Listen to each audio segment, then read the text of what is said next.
Okay, first of all, I put the notes of the last lecture in the.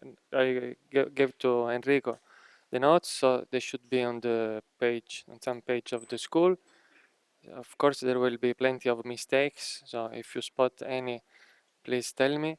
And there were also some exercises for you to do, so you are supposed to be able to do those exercises. If that is not the case and you are interested to know how to do, please come to me and I will explain. Today yesterday we have discussed the chiral symmetry of the underlying theory of QCD, but we didn't say one important thing. The fact that the fate of this symmetry, the fact that it is spontaneously broken. we only have discussed the spontaneous symmetry breaking in the context of superconductivity, for instance. From yesterday, what we saw is that chiral symmetry implies a set of identities among green functions of the theory, which can be summarized in a simple requirement, which applies to this rather abstract object, W, which is the generating functional of the connected green functions of the theory of QCD. There is a path integral representation for this generating functional, which is simply like that. Here there is the Lagrangian of QCD plus the coupling of these external sources.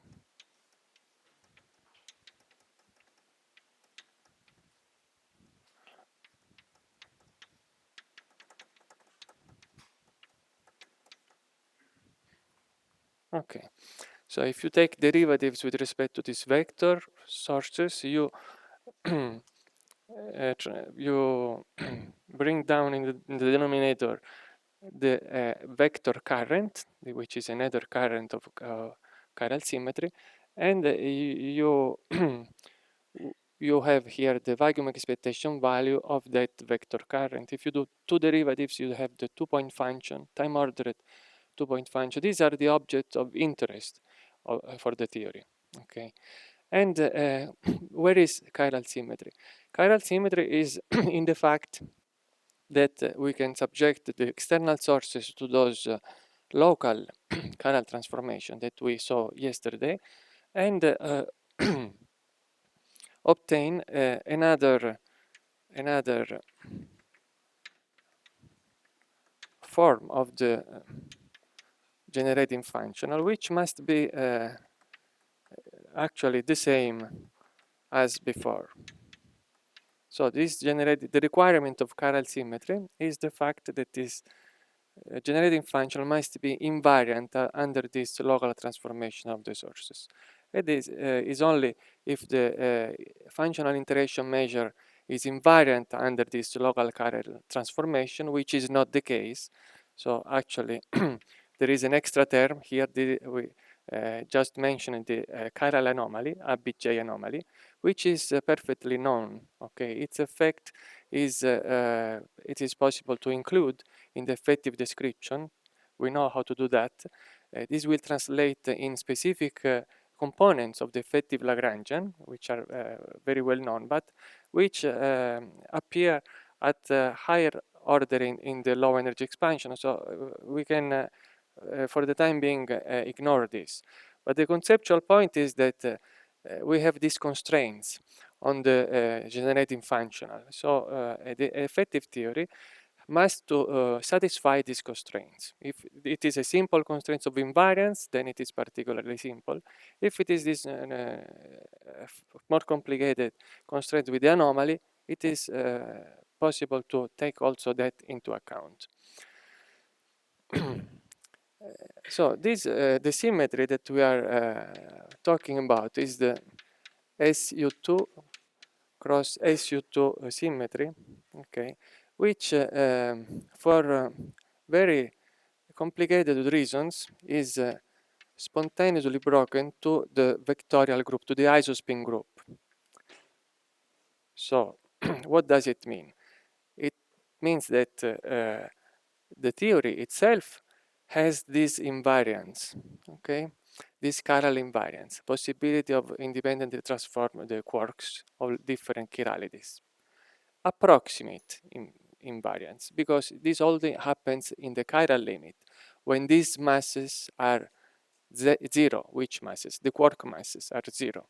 I put it 0 here. Okay. The effect of the quark masses can be mimicked by this external source. Okay, so the framework also allows for the consideration of the explicit symmetry breaking terms. Okay, so let us pretend these sources are absent, so we have a symmetric theory, symmetric Lagrangian, but the ground state does not enjoy the same symmetry. The ground state only is symmetric under a subgroup of this symmetry, the vectorial subgroup. So the case in which these rotation are the same for the left and for the right chiralities. This is the isospin, SU2, the usual isospin.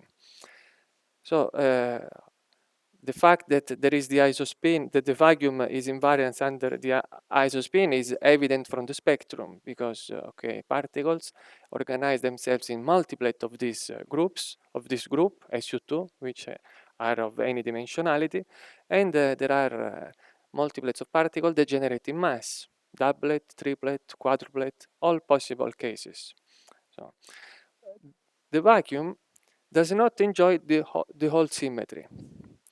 And if that would be the case, it would be possible to discover multiplet that generate in mass with opposite parities, okay? Because this chiral group mix the different chirals, transform a particle with even parity into a particle of odd parity in general, okay? The vectorial subgroup does not do that, but the whole group would do that. So there could be, in the spectrum of the theory, particles with different parity. For instance, besides the pion triplet, okay, which is a triplet of pseudo-scalar particles, there could be a scalar particle, okay, which would be the generating mass. There is no such particle. But okay, there are so many particles in the hadron world that one could say that perhaps they are not degenerate because the symmetry is only approximate. Okay, so it is rather fuzzy. One never knows if deviation are due to the fact that the symmetry is explicitly broken, or due to the fact that the symmetry is spontaneously broken. It is both, so it's most complicated situation. There are a lot of experimental and also theoretical arguments in favor of this pattern of spontaneous symmetry breaking. The fact that the vacuum is only invariant under this subgroup, and on the contrary, the other group, okay, the axial part, if you want, does not leave the vacuum invariant. Okay, so the vacuum is not annihilated by the axial charge, so to say. Okay, why this is so, nobody knows in detail. Okay, the principal suspects are the gluons, which appeared here at the beginning, and then we didn't discuss them anymore.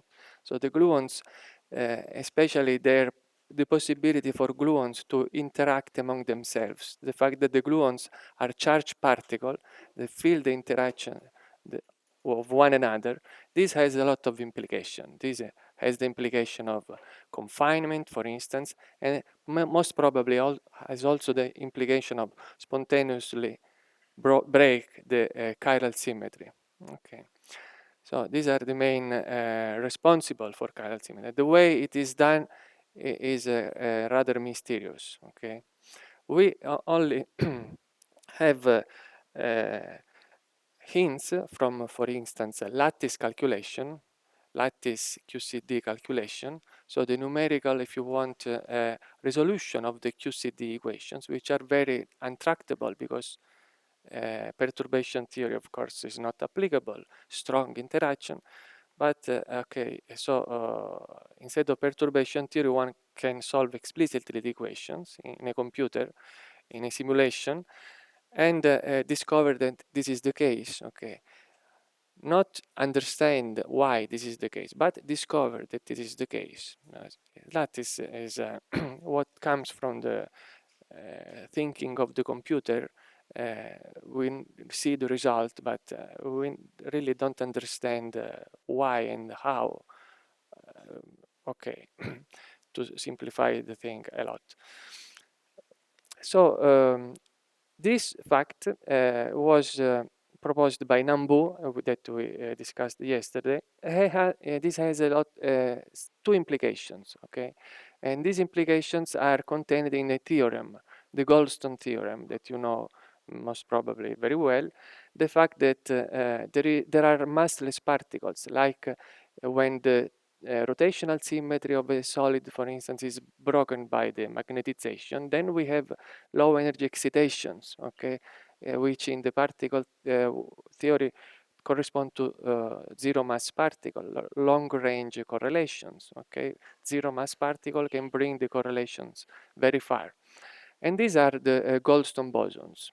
Goldstone bosons of zero mass, okay, which are identified with the pions, Pions are pseudoscalar particles, which are the lightest among the hadrons, okay.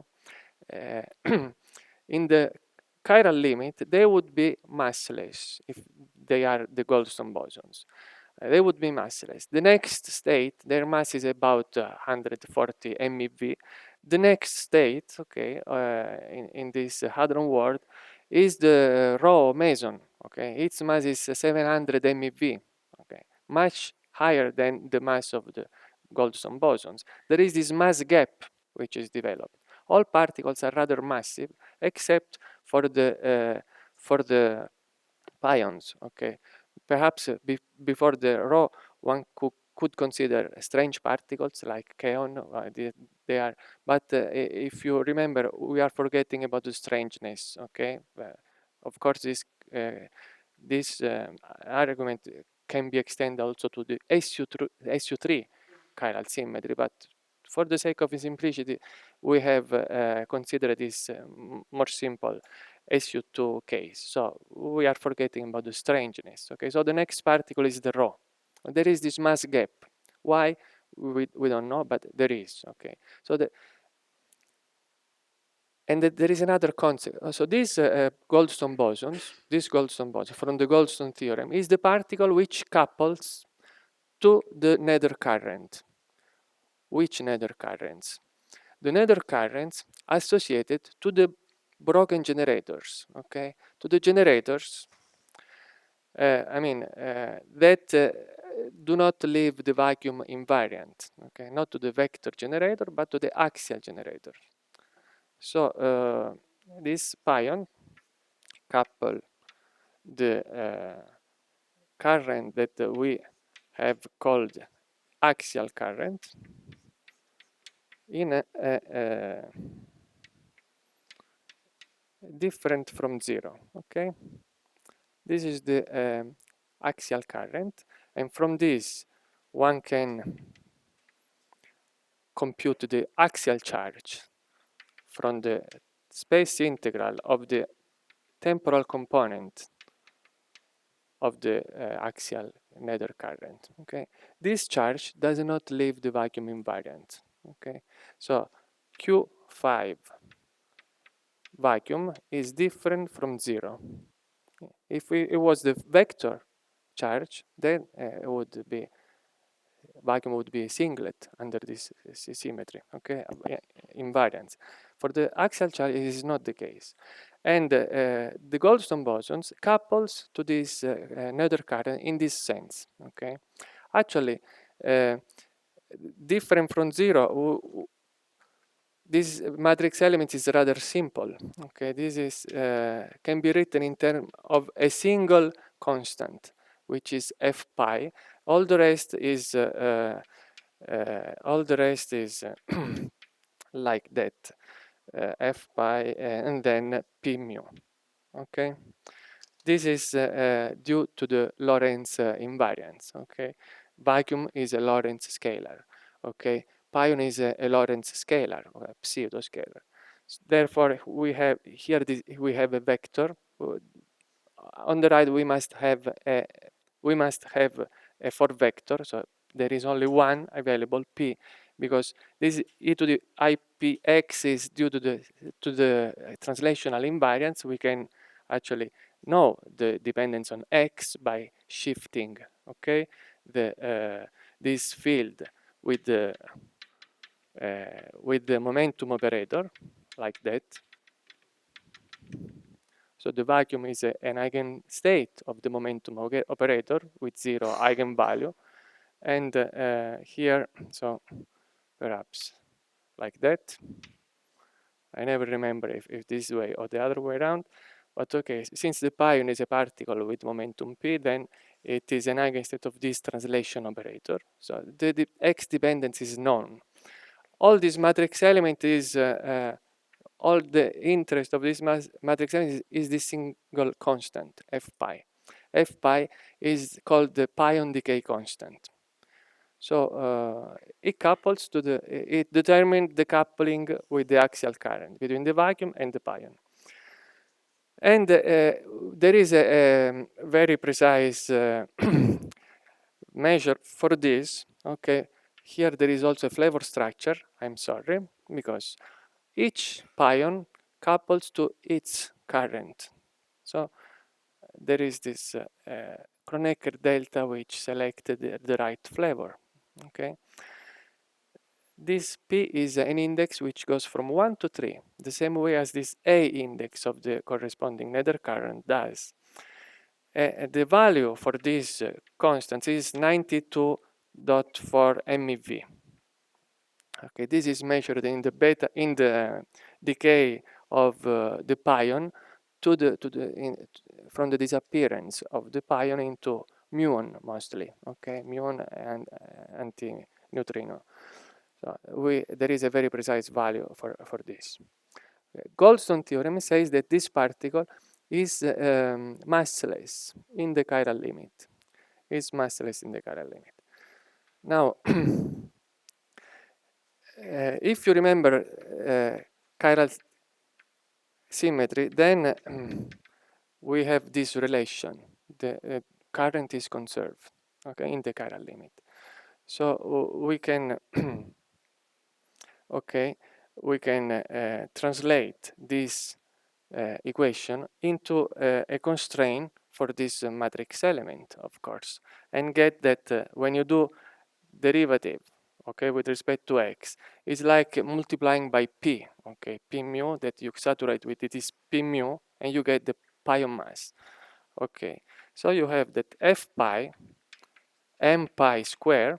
M pi square comes from p square, okay? On the mass shell, these are, of course, real particles. And this must be 0 in the chiral limit. Okay, f pi m pi square must be 0 as a consequence of chiral symmetry.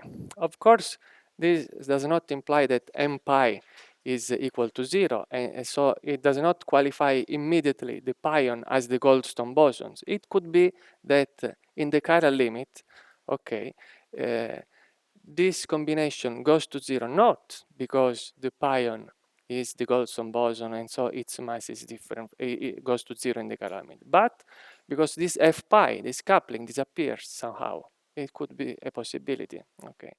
But this is really excluded, okay. Perhaps I don't have really the time to discuss this, but the most convincing evidence, phenomenological evidence, for the fact that it is not f pi which goes to 0 in the chiral limit, rather it is m pi which goes to 0 in the chiral limit, is the Goldberger-Trimmer relation. Goldberger-Trimmer relation is a relation which concern the beta decay of the neutron. Okay, beta decay of the neutron, a diagram like that. this is the neutron, proton, and then we have a blob, something which depends on the structure of this like that, of this strong interacting system. Okay, the exchange, if you want, of W bosons, as we saw yesterday, and we have here the lepton-antilepton pair in the beta decay. From this beta decay, so what is interesting is this blob, okay, the matrix element of the axial current, the one which is coupled to the W. Remember, those nether currents are interesting because there are particles weakly coupled to those, okay, weakly coupled with the coupling constant which is small, on which we can do perturbation theory. So this is precisely the case. So this blob measures exactly a matrix element like that. N of momentum, let's say P1, then E mu A X, P of momentum P2, neutron and proton. Okay, this blob represents the matrix element of the axial current between proton and neutron. Okay, as we saw for the pion coupling, okay, we can invoke relativity.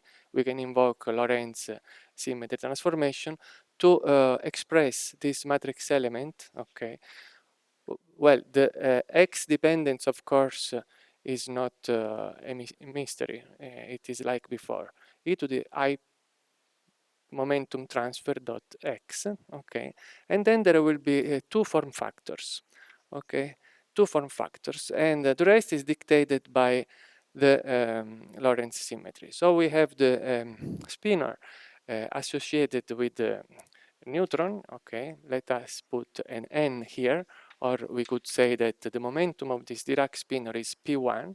Then we have two form factor which are called GA, depending on the momentum transfer, and then the Lorentz gamma mu gamma 5 structure, plus another form factor which is called H. We can call it H. Then there is Q mu, and then there is the gamma 5, which ensures the right properties under the parity. At the end, the spinor associated with the proton. Okay, so general consideration allow to express these form factors in terms of two unknown functions. Okay, this Q is simply the momentum transfer, P1 minus P2. Okay, there is only a Lorentz invariant which we can build with two momenta, P1 and P2. Okay, this is X is not really available for building things because the dependence on X is very easy, and we have discussed it already. Okay, we have at our disposal only two momenta, P1 and P2. Now, which are on shell. So there is only one Lorentz invariant, the dot product between P1 and P2, which is related to the Q square. Okay, this is there would be. This Q square is the only Lorentz invariant in this game. Okay, so the Goldberger-Triman relation is the fact that actually, again, the dot Q mu times that matrix element must be 0. Why? Because the current is conserved. This is the statement of chiral symmetry. The current is conserved. It implies this relation. And so this Q mu we have to translate into here, okay, in this explicit expression. You end up with a Q slash here. Contraction of Q mu with gamma mu, Q slash. Q slash you can do properties of the Dirac spinors. Okay, you know that Q slash U is equal to the mass, corresponding mass, times the spinor itself. So this actually this implies something like that. Twice mn nucleon mass gr GA square Q square gamma 5 plus H Q square gamma 5 U. This must be 0, okay? This nucleon mass comes from the Dirac equation, if you want, okay?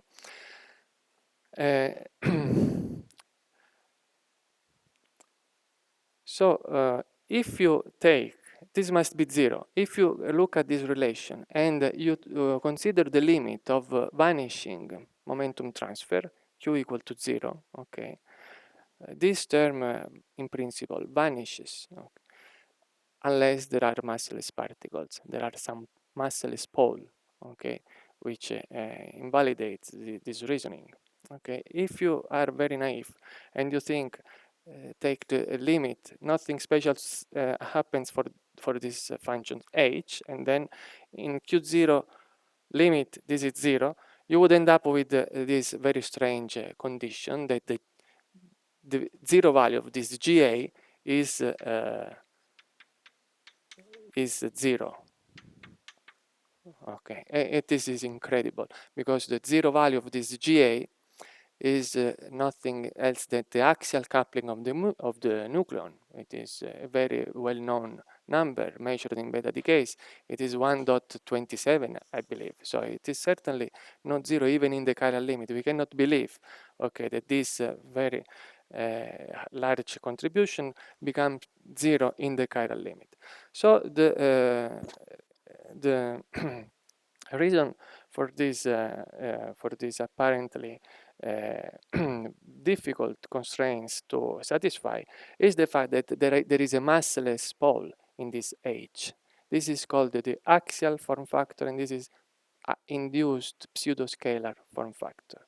So there is an axial, there is a pole, a massless pole, which comes from the contribution of the, if you like, an intermediate state, okay, consisting of simply one particle state, a pion state, okay, plus no pole,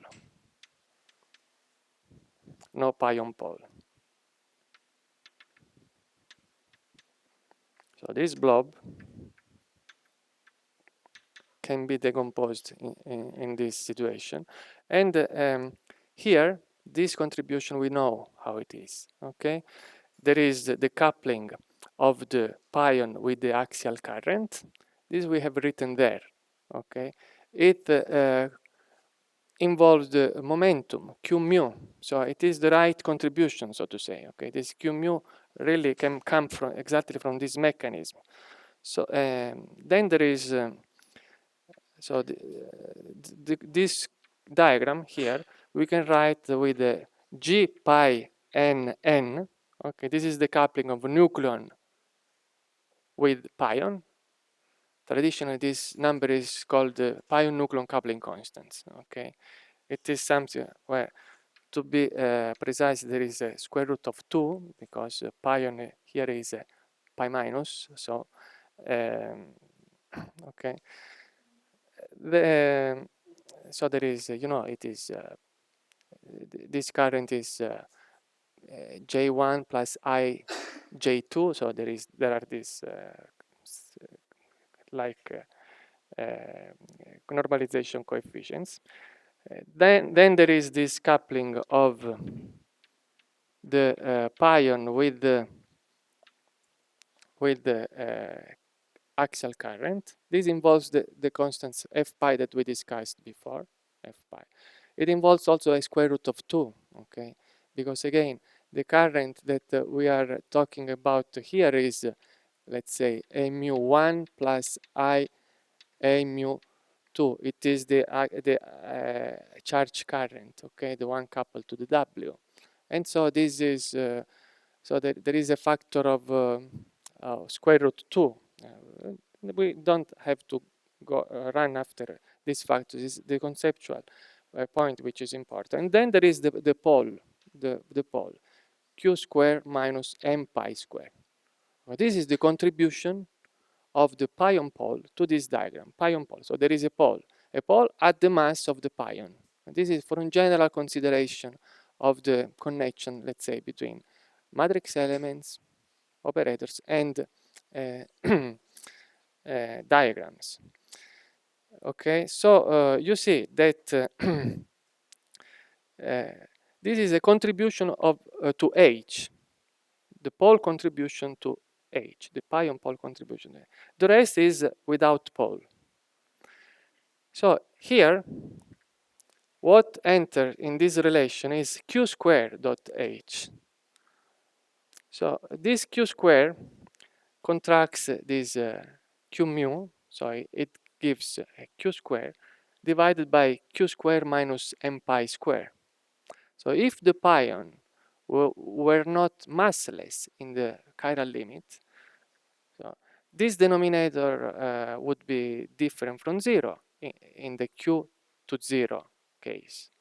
And then this contribution would be 0 in that limit. Therefore, we would have the nonsensical constraints GA equal to 0. Instead, if the pion mass in the chiral limit becomes 0, then we have q square, okay, because we are multiplying by q mu, q square divided by q square. So this is not 0, it is 1. Okay, and this implies a relation, the fact that the sum must be 0, implies a condition, okay, equals to twice f pi g pi n n. Okay, this condition. And this is known as the Goldberger-Triman relation, which is only valid if the pion becomes massless in the chiral limit. Okay, if the pion is the Gold, please.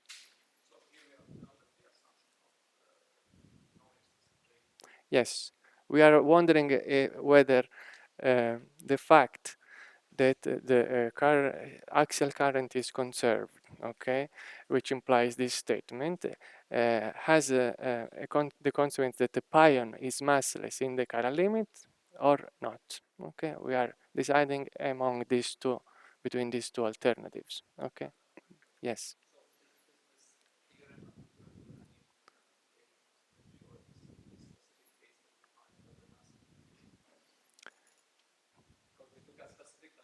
If the symmetry is broken, then the mass is 0. Okay, but as I was saying, in principle, there is no theorem that ensures that symmetry, chiral symmetry is spontaneously broken. This is what we see in explicit lattice simulation, for example. We discovered that there are order parameters which get chiral order parameters with, for instance, the quark condensate, which is different from 0, and this signals the chiral symmetry breaking. Okay, but lattice is a black box. We really don't have an understanding. But also, I'm discussing phenomenological evidence for this breaking, which is rather indirect because we are not in the chiral world. Okay, we are away from the chiral limit.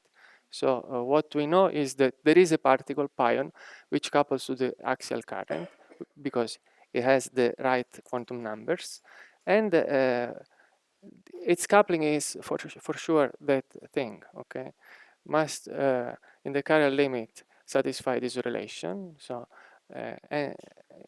from the absurdity of this conclusion, we infer in this case that most probably pion mass goes to 0 in the chiral limit. This is the argument, just to give a convincing phenomenological evidence that this breaking actually occurs. Okay.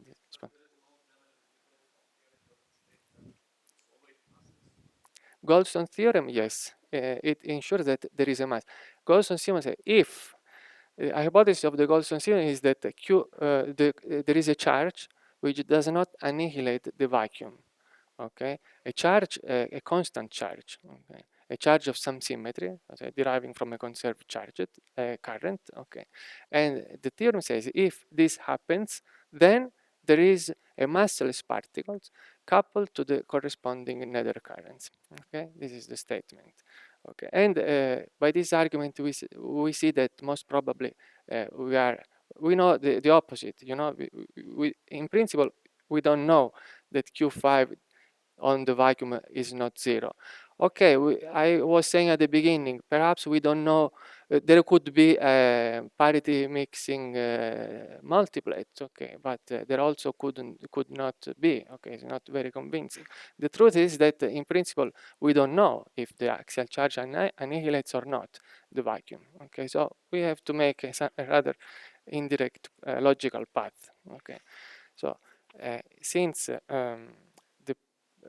the pion mass goes to, because this, in fact, the pion mass is 140 MeV, and the pion decay constant is 92 MeV. So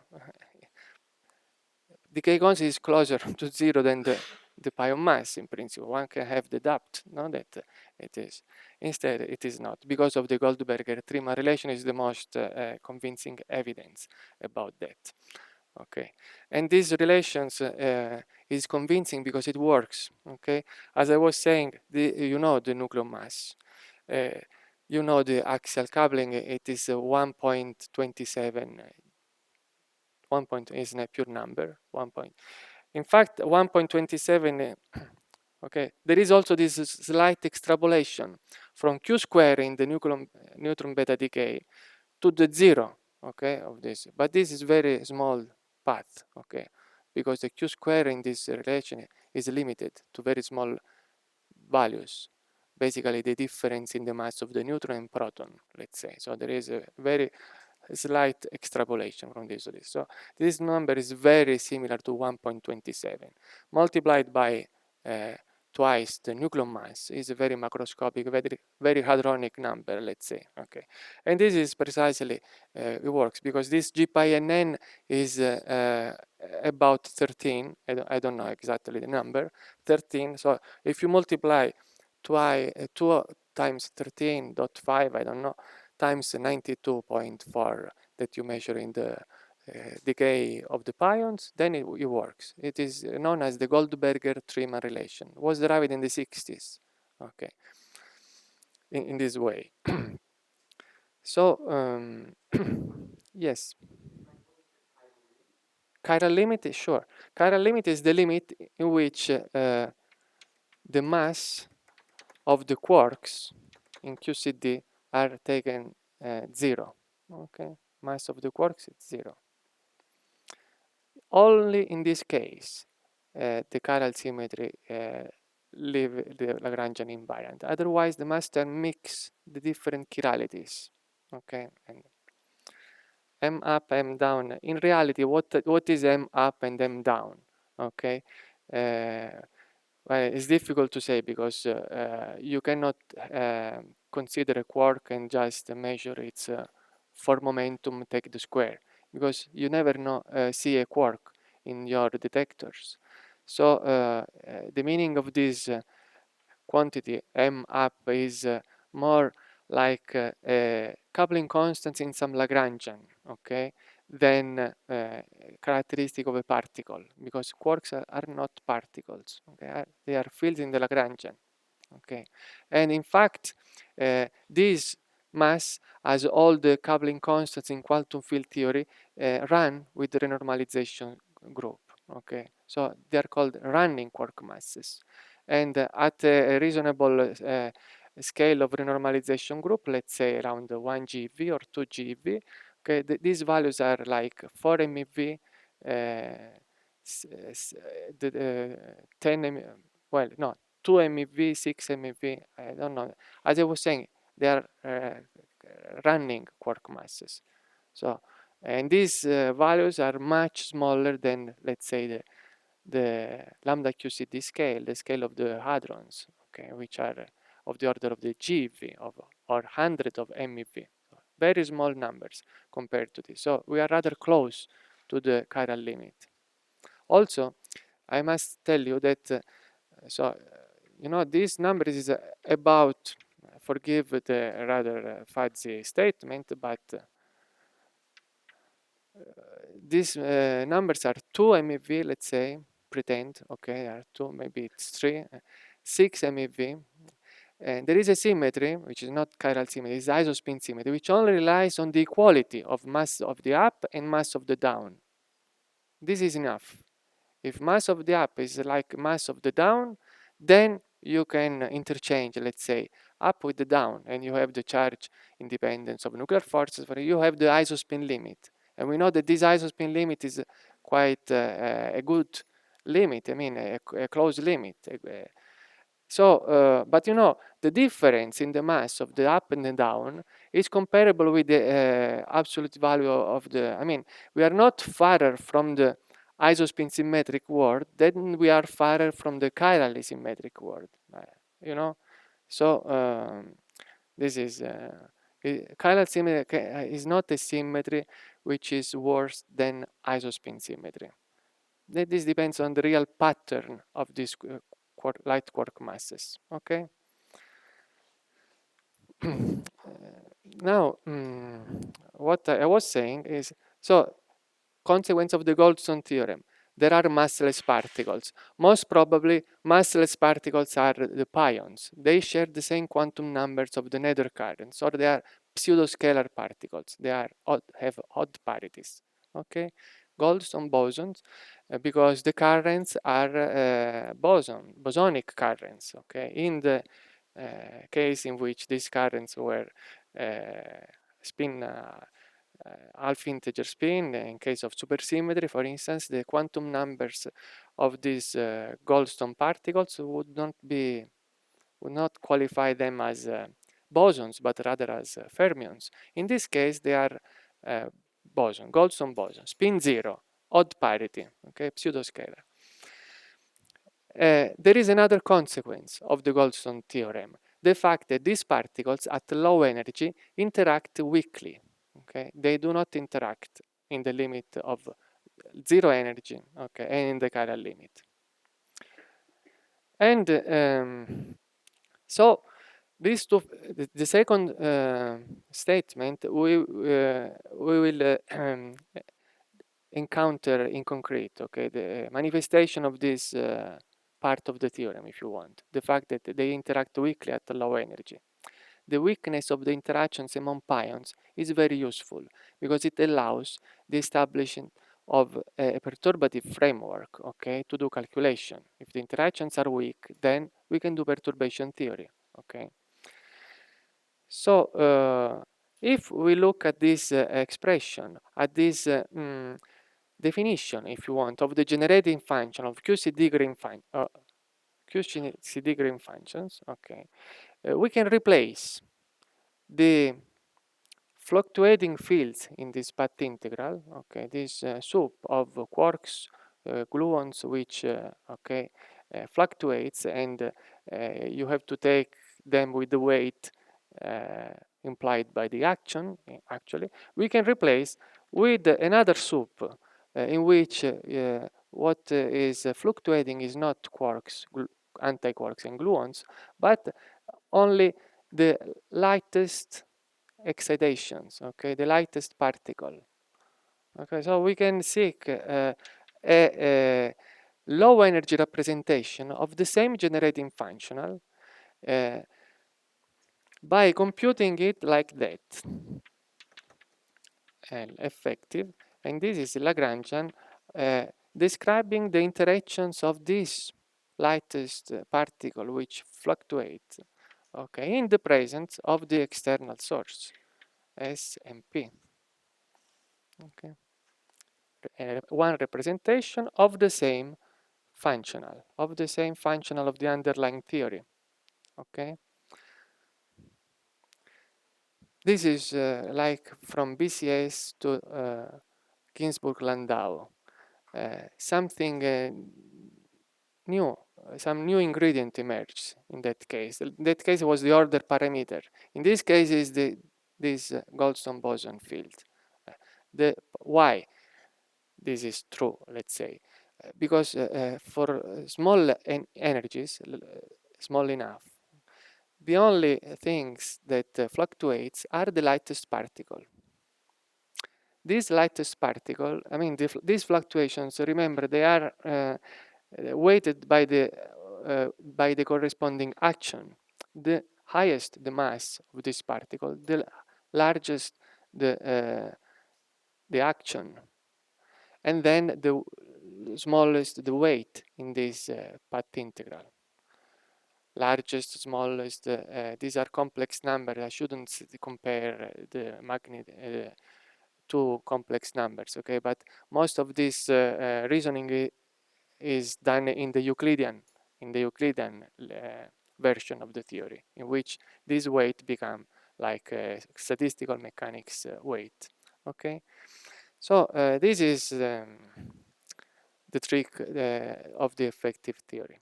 It is a representation of the functional that we are interested about in terms of new degrees of freedom. Okay, their fluctuations are weighted by another action, okay, which is computed from an effective Lagrangian.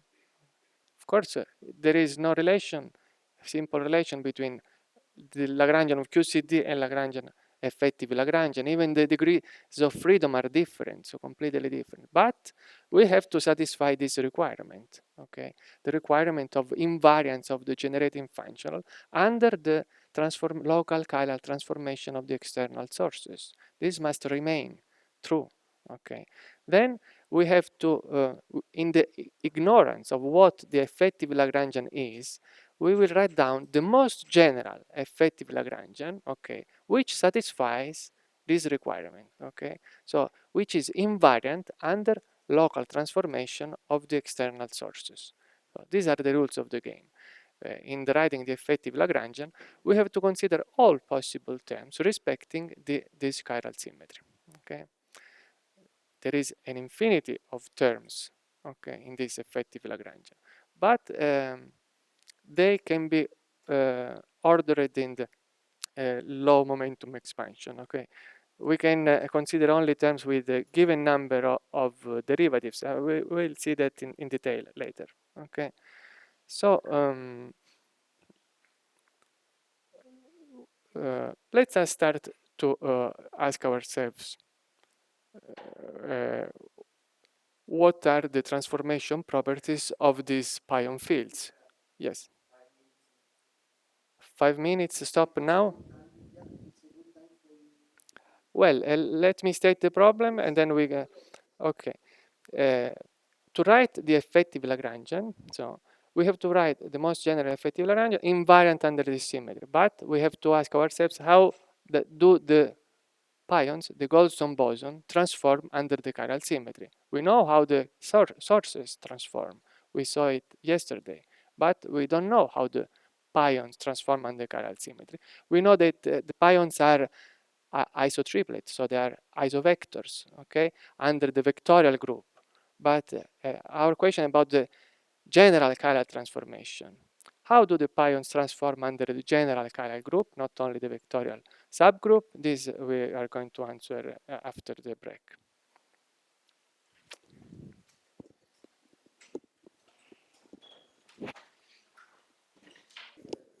Like that. So we are after the rules for constructing this effective Lagrangian. And for that, we need to know something. How do the pions, okay, the pion, it is a Lagrangian of the pions, so we cannot forget about them. How do the pions transform under the chiral symmetry? Okay, this is the question. That the pions are triplets of vector part of the symmetry. They transform linearly. They furnish a linear representation of the SU2 vectorial group triplet. Okay, but for the general chiral group, they transform non-linearly. This subject is the subject of non-linear realization of chiral symmetry. Okay, transformation properties of the pions fields will be non-linear. So if we consider an element G of the group, of the chiral group, let us call the group of symmetry by the letter G. In our case, it is the chiral group L times SU2, right? Okay, take a member of this group G, then the pion field under this transformation G will go somewhere else, okay? Will go in another pion fields, which will depend on the starting point, let's say, and also on the transformation, okay? This function f we don't know yet. Yes, please.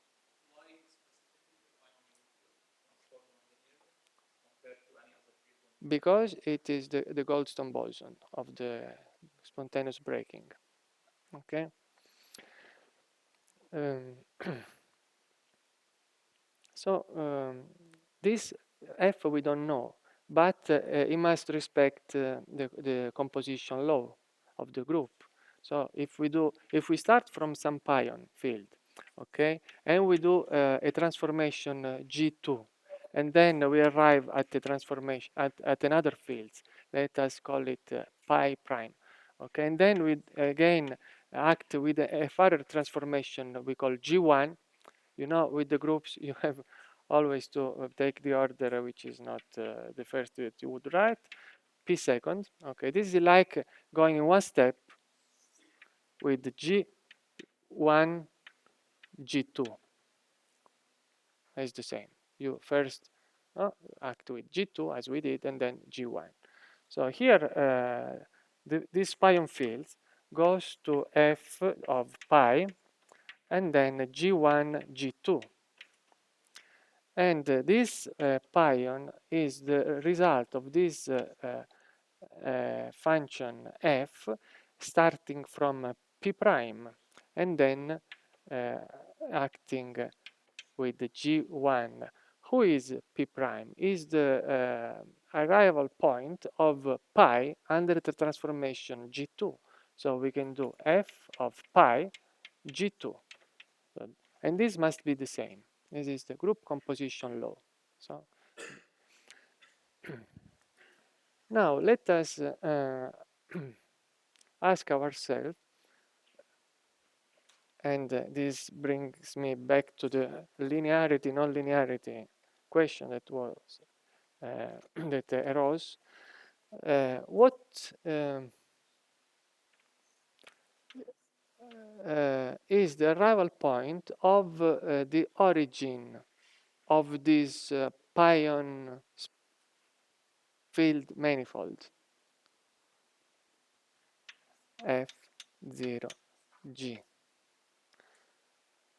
Okay, so pi is a field, okay? Everywhere in the space, there is a value of the pion field, okay?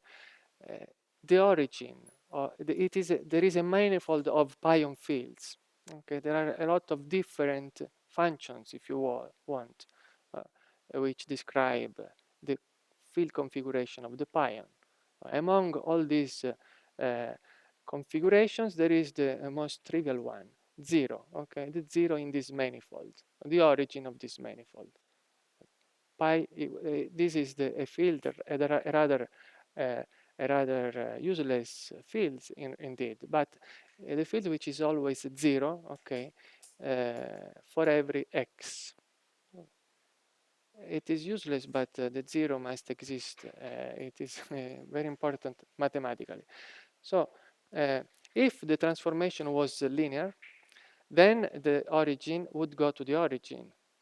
The origin is mapped by a linear transformation in the origin. But the point is the transformation is not in general linear. This f is not a linear function. But perhaps we can consider some transformation, okay, of the group H, which leaves the origin invariant, okay, which takes 0 into f0h equal 0.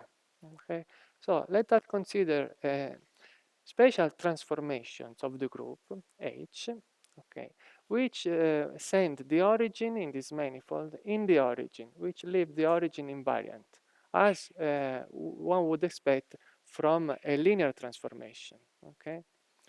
Now, this happens for only some of the transformations of the group, right? That we have called H. But all these transformations form a group.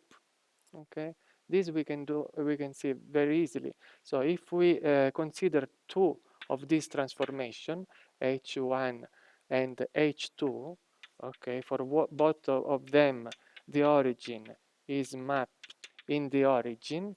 Okay, then their composition H1 dot H dot circle, I don't know, H1 H2, okay,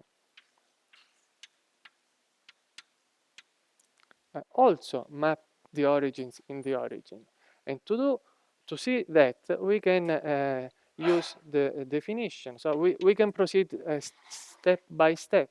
First, we consider the transformation H2, and acting on the arrival point of the origin with the transformation H1. Okay, since that is, I copied this same statement here. Perhaps I have no what I did. Yes, I must here perhaps J1, J2. This is H2. Doesn't change a lot. Okay, sorry for that. So, but this is the origin again by hypothesis. So this is hypothesis, and this is also the origin because H1 is one of such transformation which leaves the origin invariant. Then, of course, the identity operator. You know, to prove that some set is a group, you have to prove three things. Okay, that there is the origin, that there is already the identity element, that the composition stay inside the set, and that there is the inverse. Okay, the most tricky usually is this. Then, but it works, of course. No, so H1, H2 also is one of such transformations. So this is a group, form a group H, which is a subgroup of G. Okay, so the subgroup that leave the origin invariant is the subgroup of transformation which are realized linearly. Okay, they leave the origin as it is. Okay, but it does not exhaust all the group. Okay, H in general. There are transformations which are which do not take the origin in the origin, but they take the origin somewhere else.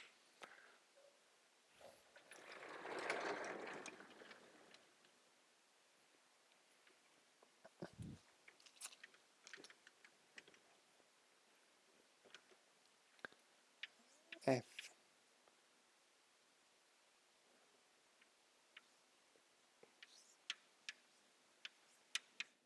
0G.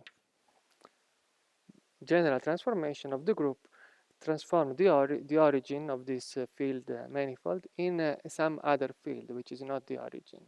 It is a non-trivial field, if you want. Now, the fact is that this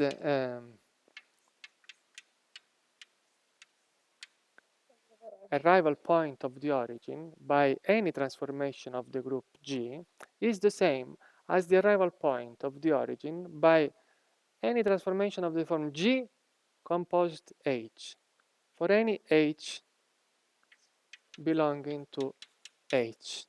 Okay, so the image of the origin is the same for all the elements of the so-called left coset of G. So G is the set of all the elements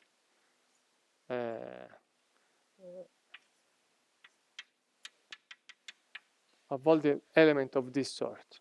Okay, it is called the left coset of H. Left coset of H. H is a group. By GH we imply the set of all transformation of the group, which can be written as G times any of these H. Is not a group. For instance, it does not contain the origin. The left coset is not a group. But So by saying this, we are saying that all the elements of this left coset are map the origin in the same field. This is clear? First we have to prove, okay, that indeed for any given G, the arrival point of the origin, the image of the origin, is the same as the image by any transformation G, H. Okay?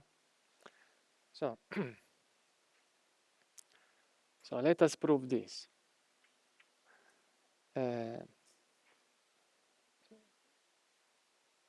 F0 GH. F0 GH, we can use the same composition. It is like, okay, F group GH, it is like, here, like doing F of F group composition GH. So G was the second.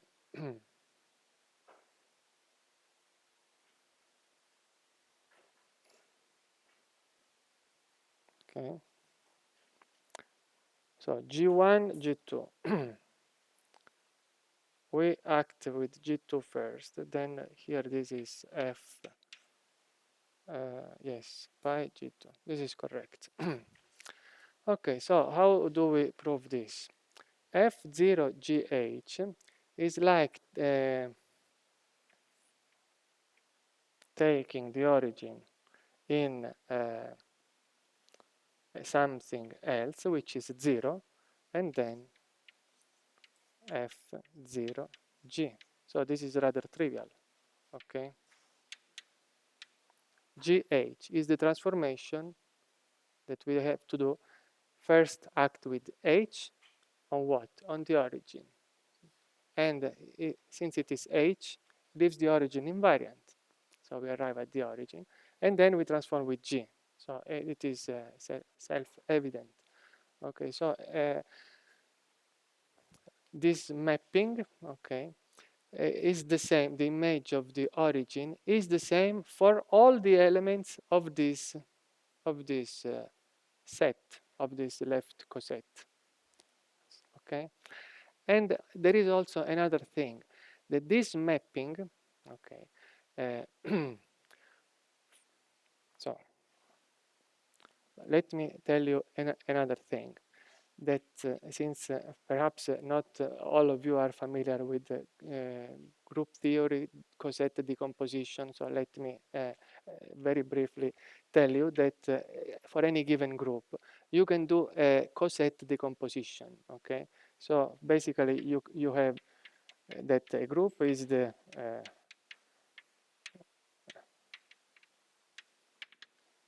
ensemble of all the different cosets, okay? Of course, for infinite group, there is an infinity of cosets, okay? And this decomposition is unique,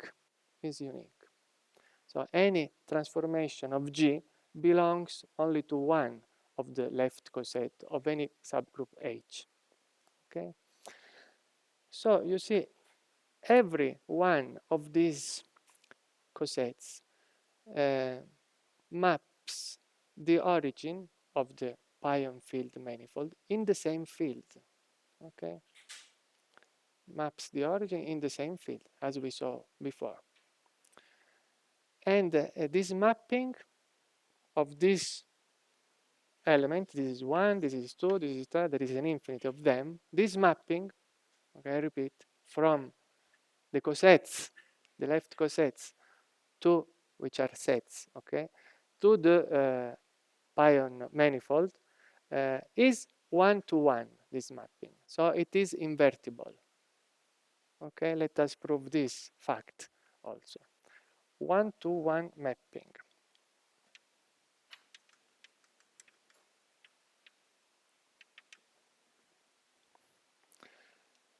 We have to prove the following thing, that if F0 G1 is equal to F0 G2, then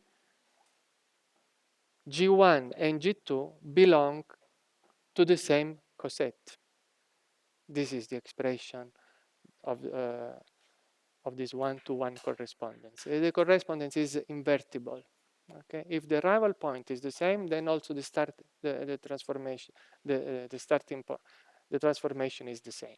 Okay, the starting point. I'm sorry. If the arrival point is the same, then also the starting point is the same. Which is the starting point? One of the things that I have underlined here. One of these elements, or one of these cosets, which decompose the entire group. I hope this is clear. Otherwise, I can try to use other words. But if I don't have feedback, okay. So, yes, otherwise I proceed. We have to prove that it is a one-to-one correspondence. So it is an invertible mapping. So under the hypothesis that the arrival point of the origin for G1 is the same as the arrival point of the origin for G2, then the G1 and G2 belong to the same subset, to the same coset, okay? Come from the same starting point here. And to prove that, we have to consider then G1 equal G2H. So we have to say that. Then the implication is that exists an H such that G1 is equal to G2H. Okay, this is to say that they belong to the same coset. If there exists an H of the subgroup H such that G1 is G2 times H. So they belong to the same coset because coset is all the made by all the transformation writable multiplying to the left the whole group H. And to see that we can consider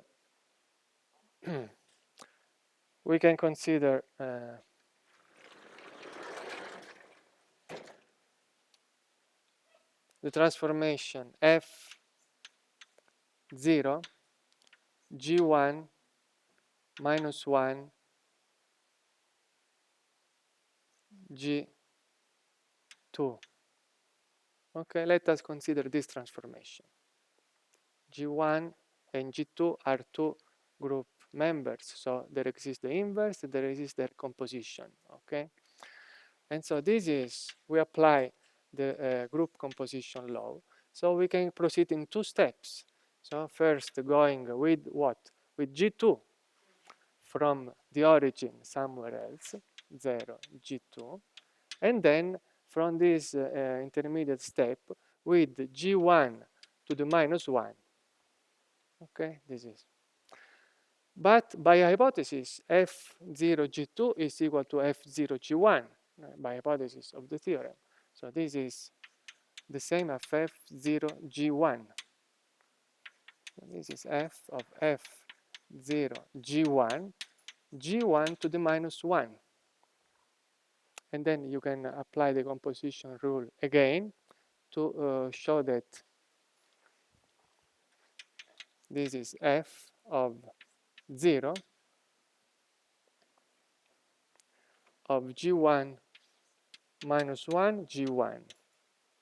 I hope no, because 0 G1 G2 first. Yes, this.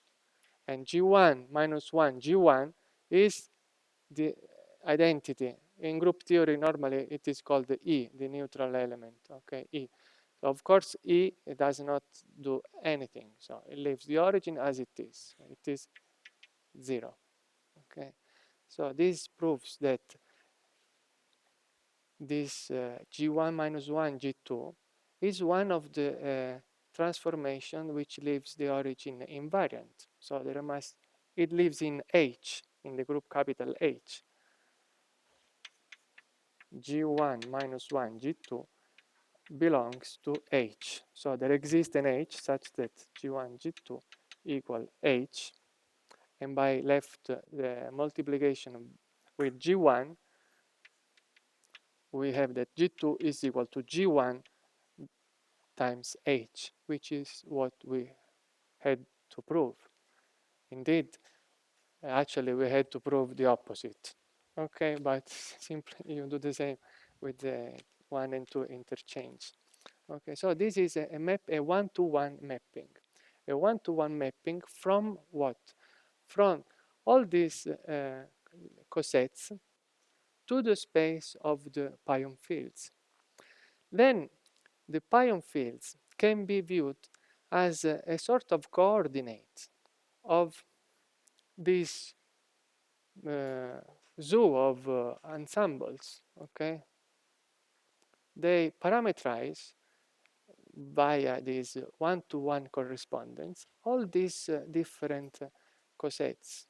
Okay, so people say that the pion field are coordinates parameterize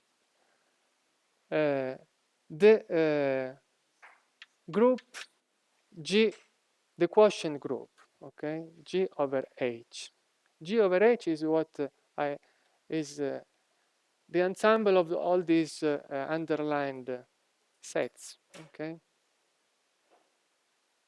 contains an infinity in this case, okay, of elements. It is called the quotient group. So it is the group of transformation of the group modulo. We could also use this terminology, modulo the group H, which are equal modulo the transformation H. So by identification of two transformation, if there is an H which relates the two in this way. Okay? So the pion fields live in this quotient space, G by H. And in our case, G is an SU2 times SU2 transformation divided by, I am being a little bit sloppy here, but you can reflect on this. It is like ordinary division. Okay, you have multiplication and division. You just factor, okay, one of the group. Discover that this quotient space is SU2. Okay, why I am being sloppy here? Because SU2 left times SU2 right. If you divide by SU2 left, for instance, you are left with SU2 right, okay? But here, you don't divide by one of these factors. You divide by a combination of these factors. So it is not really evident, but it works like that. In practice, this quotient space is isomorphous to the SU2 group. There was a question in the break. Does this pion field, is this pion field an SU2 transformation? Yes, it is an SU2 transformation, and this is the reason, okay? So the pion field parameterize an SU2, a general SU2 transformation. It is an SU2 matrix. It is an SU2 matrix. Remember that the group is infinite dimensional, is a Lie group, but also is a local group. The transformation are space-time dependent. Okay, so really this mapping is between fields and fields. Okay, you could think about this group as a field of groups or a group of fields. Now, we have discovered that this pion field is in practice an SU2 transformation. But we have not answered to the question, how does the pion field transform? To do that, so now we have to establish the correspondence between pi and G over H of this group. We have to think about this correspondence between the pion fields and this group. And in order to do that, we have to choose a representative of this group. Okay, choose a representative. Let me try to explain. For any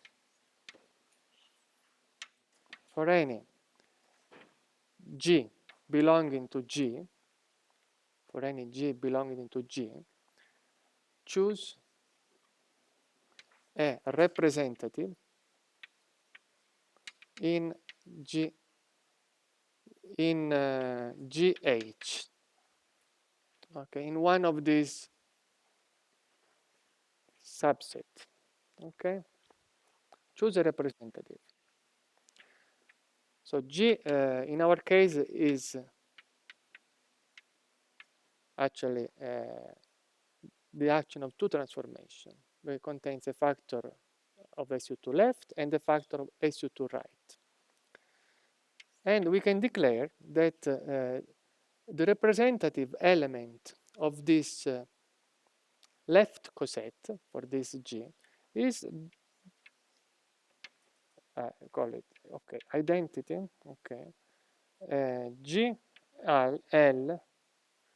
GL minus 1 GL minus 1. Okay. We choose this representative. You could ask why this is a representative, because there is an H, an element of the SU2 vectorial, such that identity GL minus 1 times GL reproduces G equal GR. So if you multiply this representative by this transformation, you see this transformation has the same factor on the left and on the right. So it is an element of the vectorial group of the SU2 vectorial. It is an isospin transformation. Okay.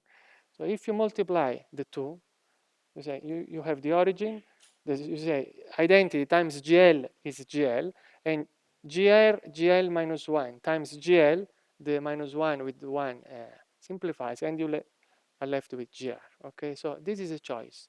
It is a choice of a representative element of an entire coset.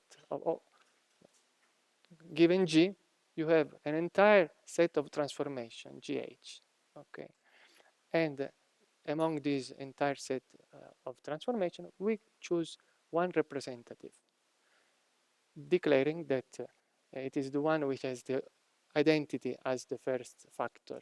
It is largely arbitrary. We could also have chosen another prescription. It doesn't matter. It is one possibility. In this way, we associate each of these left cosets, okay, which are mapped one-to-one to the pion field. So in practice, we are associating each pion field with a given SU2 matrix. Okay.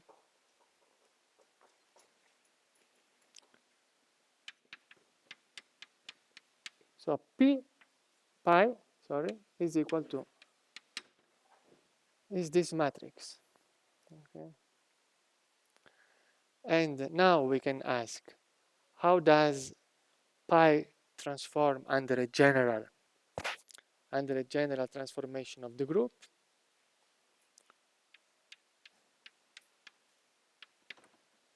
Okay. What is pi? Pi is this GL minus 1. Okay. GL minus 1. Okay. This representative, the pion field, under a transformation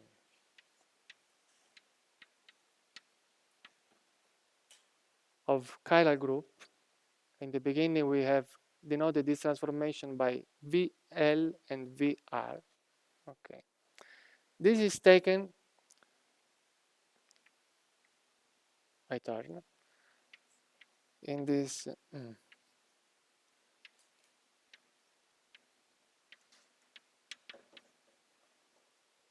in this way. Okay. It is a transformation of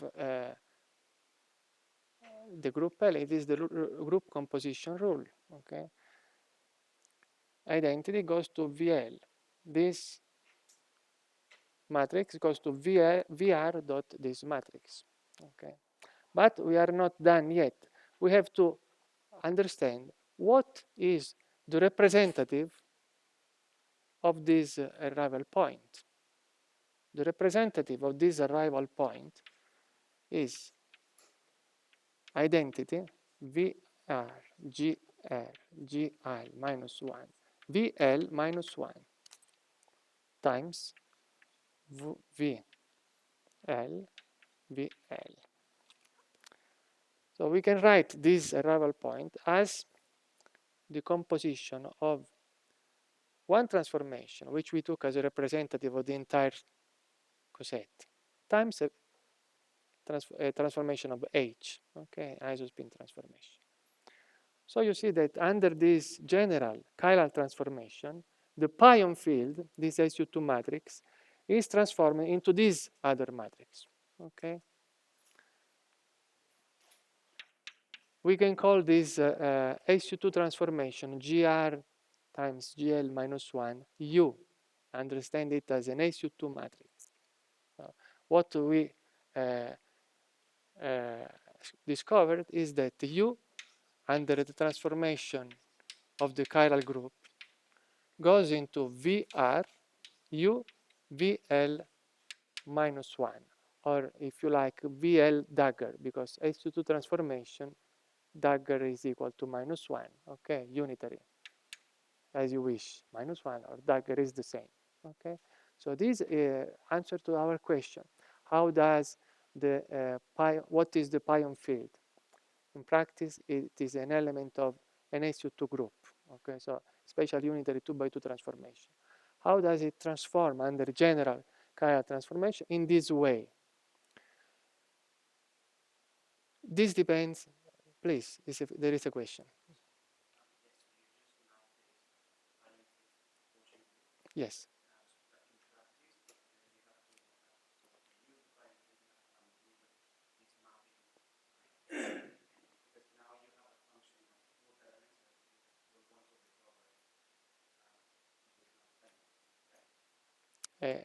I'm afraid that I don't understand. Let me try to re-say the thing. The pion fields to every of these elements of this Cosetti composition, there corresponds a given pion field configuration. Okay, there is a one-to-one correspondence of these sets into the pion field. And now we have to choose a coordinates system, if you like. Okay, so we have to choose a representative in a very arbitrary manner, and that I agree. A representative, a group representative of these, each of these left cosets, and we did it like that. Okay, to each general transformation of the group, we associate. We identify each of those left cosets, okay, with a transformation of this form, which have the identity in the first factor, let's say, okay. So all the rest, the freedom, is in this second factor, which is an SU2 matrix, okay, is the composition of SU2 transformation. And now, so each of those different cosets is associated in our arbitrary way with this matrix, okay. Now we do, and so this is the correspondence between the pion field and SU2 matrices. And now we ask how these fields transform under general chiral transformation. So we do how the group transformation transform among themselves, let's say, by composition, So we start from a general, okay, from a general G transformation, okay, GL, GR, this under VL, VR, goes in a very simple way like that. This is the group composition law. Okay? Yes.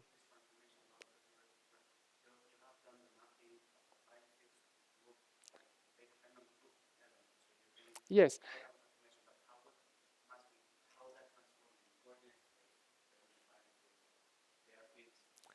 Yes.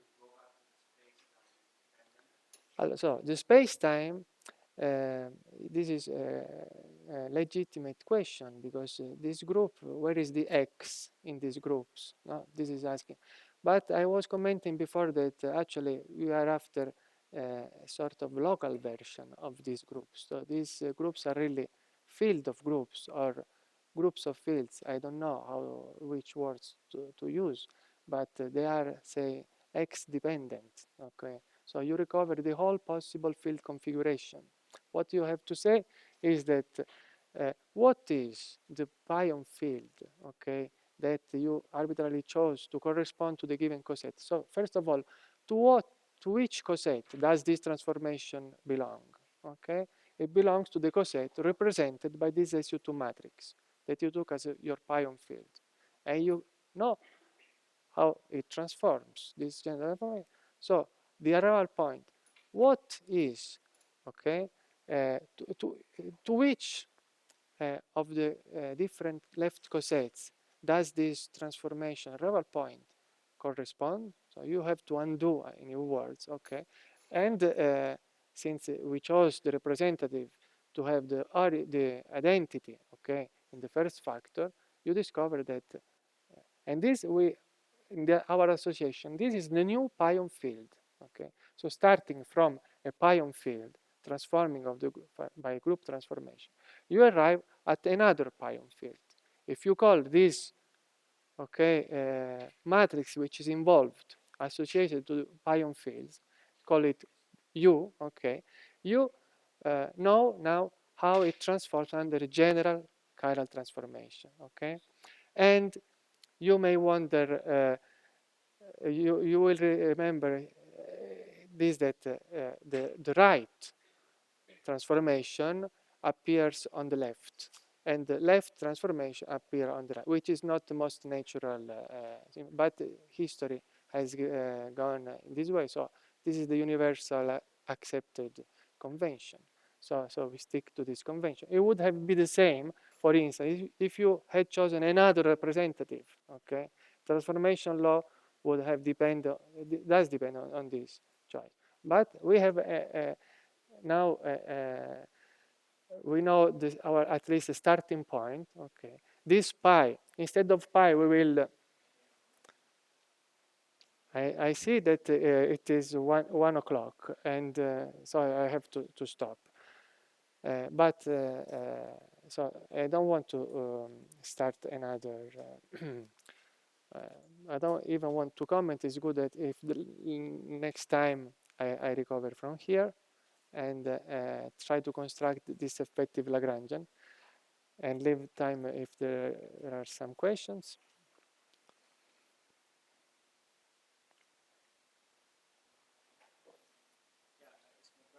Yes.